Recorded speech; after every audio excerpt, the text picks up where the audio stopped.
The sign for Dr. J Dental Spa was recently removed from this strip mall on Teutonia Avenue. The owner tells me she shut down her business right after I showed up to ask questions about operating without a license. While her doors are closed, the work she's accused of performing behind them has put her in legal jeopardy.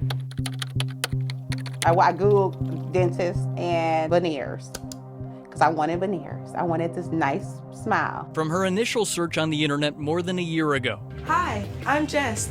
Most of you know me as Dr. J. I seen her in a white doctor jacket and it said Dr. J. I'm like, oh. To a trip inside Dr. J Dental Spa on Milwaukee's north side. It looks just like a dentist. Really nice office.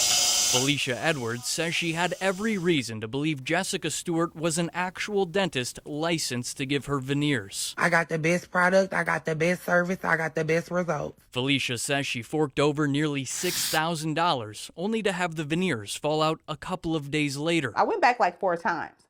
The last time I'm at a restaurant and they all in the napkin. Now I'm pissed. You know, I'm really upset. I'm just like, oh my God, embarrassed. It wasn't just embarrassment. Felicia says Stewart refused to give her a refund. I felt helpless. I couldn't do anything. And Felicia claims the procedure left her with so much pain, she needed to go to a real dentist for repairs. It was still gunk and everything and other veneers on there, you know, that was improperly placed. They weren't clean. Felicia filed this civil lawsuit claiming the procedure left her with permanent damage and out more than 20 grand between the bad dental work and getting her teeth fixed.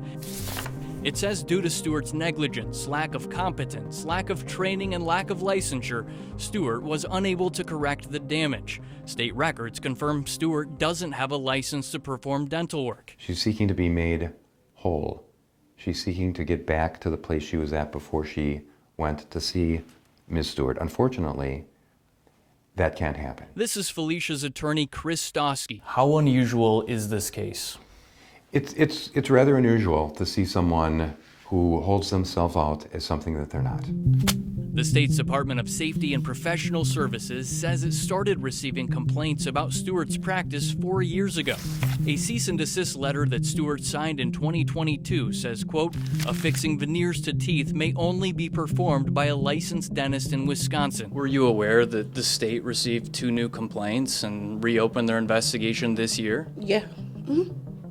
And it was for veneers. I can't make everybody happy, so. A few weeks ago, I went to Dr. J Dental Spa and Stewart agreed to answer my questions. Do you think calling yourself Dr. J is deceiving your customers? It does, but every time I do get a customer in, I be sure to reiterate that to them that I am not a dentist. This week, when I called back, she declined to comment on Felicia's lawsuit. A lawsuit Felicia hopes will not only get her fully reimbursed, but also stop Stewart from causing more harm. What's your concern for others who have paid this woman money to get their teeth fixed? Getting something that is not safe. It may be a little cheaper, you know, she may be like you, but that's not right.